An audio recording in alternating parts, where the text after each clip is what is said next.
जय हिंद दोस्तों। कैसे हैं आप सभी। आई होप आप सभी अच्छे होंगे और अपनी तैयारी अच्छे से कर रहे होंगे। दोस्तों आज की इस वीडियो में हम बात करने वाले हैं आरपीएफ की सैलरी के बारे में कि एक आरपीएफ जवान को कितनी सैलरी मिलती है, ट्रेनिंग के टाइम में कितनी सैलरी मिलती है और ट्रेनिंग के बाद जैसे ही आप ड्यूटी ज्वाइन करते हो तो आपको कितनी सैलरी मिलती है। सैलरी के साथ में आपको कौन कौन से अलाउंस मिलते हैं और सबसे मेन बात जो इसमें हम डिस्कस करेंगे कि एक आरपीएफ जवान को 13 महीने की सैलरी क्यों दी जाती है। आरपीएफ के अलावा सभी रेल कर्मचारियों को 12 महीने की सैलरी दी जाती है, लेकिन आखिर क्यों एक आरपीएफ जवान को ही 13 महीने की सैलरी दी जाती है, यानी कि आपको 1 महीने की सैलरी एक्स्ट्रा क्यों दी जाती है इसके बारे में हम डिस्कस करेंगे और ये कितनी दी जाती है ये भी हम जानेंगे।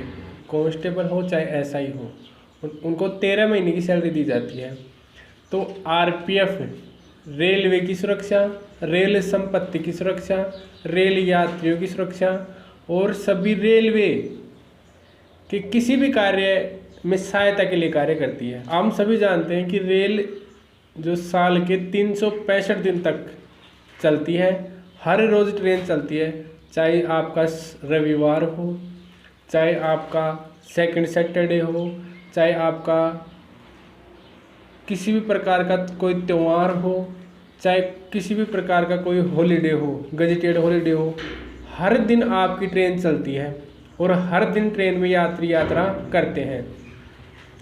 जो ये 13 महीने की सैलरी है ये आरपीएफ जवान को क्यों दी जाती है, क्योंकि आरपीएफ जवान हर दिन ड्यूटी करता है। वो संडे को भी ड्यूटी करता है, जिस दिन आपका गजेटेड हॉलीडे होता है उस दिन भी ड्यूटी करता है, त्योहारों पे भी ड्यूटी करता है। इन सभी के कारण एक आरपीएफ जवान को जो है 13 महीने की सैलरी दी जाती है। और ये 13वें महीने की सैलरी किस मंथ में दी जाती है, ये दी जाती है आपको जनवरी या फरवरी मंथ में। आपको या तो जनवरी महीने में मिल जाएगी 13 महीने की सैलरी, या फरवरी महीने में आपकी जो सैलरी है वो मिल जाती है। क्योंकि और भी रेल के कर्मचारी हैं उन्हें 12 महीने की सैलरी इसलिए दी जाती है क्योंकि उनको रविवार की छुट्टी मिलती है और हर त्यौहार को उनको छुट्टी मिलती है। लेकिन आरपीएफ जवान को सिर्फ और सिर्फ जो आपकी 45 दिन की छुट्टियां होती हैं, साल में 45 दिन की छुट्टियां होती हैं वो मिलती हैं। और आपको हर किसी भी त्यौहार के दिन भी आपकी ड्यूटी लगती है, संडे के दिन भी आपकी ड्यूटी करनी पड़ती है। इस कारण से ही आपको 13 महीने की सैलरी आरपीएफ जवान को दी जाती है। दूसरा इसमें अलाउंस की अगर मैं बात करूं तो आपको वर्दी भत्ता अलाउंस भी इसमें दिया जाता है।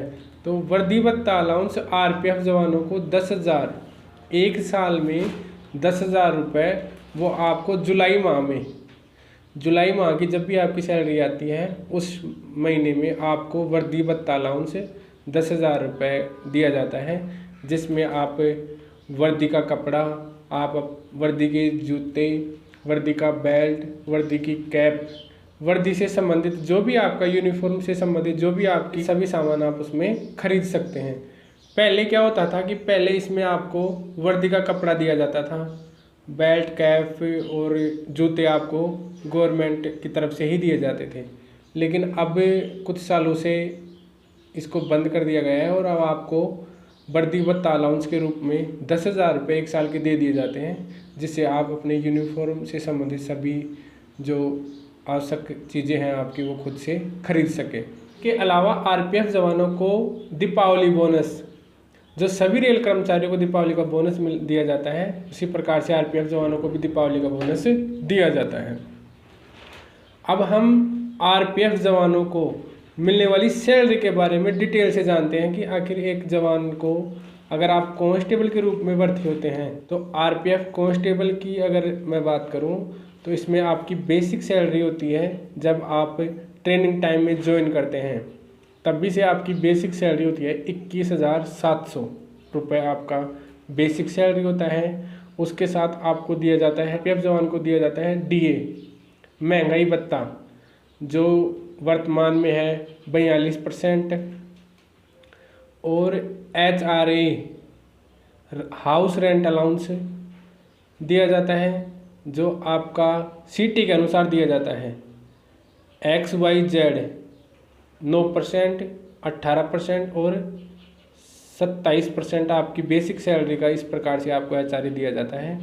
अगर आप क्वार्टर फैसिलिटी लेते हैं तो आपको एचआरए नहीं दिया जाता, और अगर आप क्वार्टर नहीं लेते हैं और आप बैरिक में रहते हैं जहाँ सभी जवान एक साथ रहते हैं, वहाँ अगर रहते हैं तो आपको एचआरए दिया जाता है। और अगर आप रेलवे की तरफ से क्वार्टर सुविधा दी जाती है, उस सुविधा को अगर आप लेते हैं या रेलवे क्वार्टर अगर आप लेते हैं तो आपको एचआरए नहीं दिया जाता। इसके अलावा आपको राशन मनी अलाउंस दिया जाता है और ट्रांसपोर्ट अलाउंस भी आपको दिया जाता है।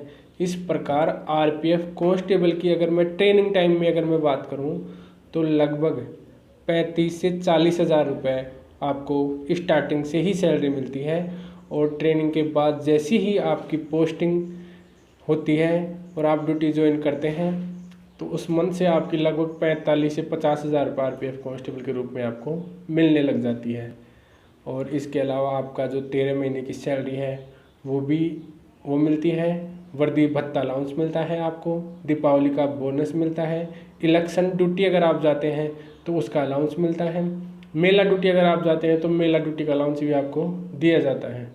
तो सैलरी में अगर हम बात करें आरपीएफ की तो आपको सैलरी इसमें अच्छी खासी सैलरी मिलती है। आरपीएफ एसआई की सैलरी की अगर मैं बात करूं तो आरपीएफ एसआई का जो बेसिक सैलरी होता है वो 35,400, इसमें आपका डीए प्लस आपका एचआरए प्लस आपका राशन मनी, ये सब मिला के आपका लगभग 60 से 65 हज़ार रुपये आपको स्टार्टिंग में ही सैलरी मिलती है।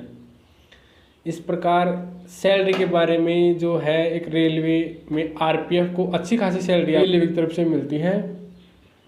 और आरपीएफ से जुड़ी ऐसी और जानकारियों के लिए जुड़े रहिए मेरे चैनल के साथ। जय हिंद दोस्तों।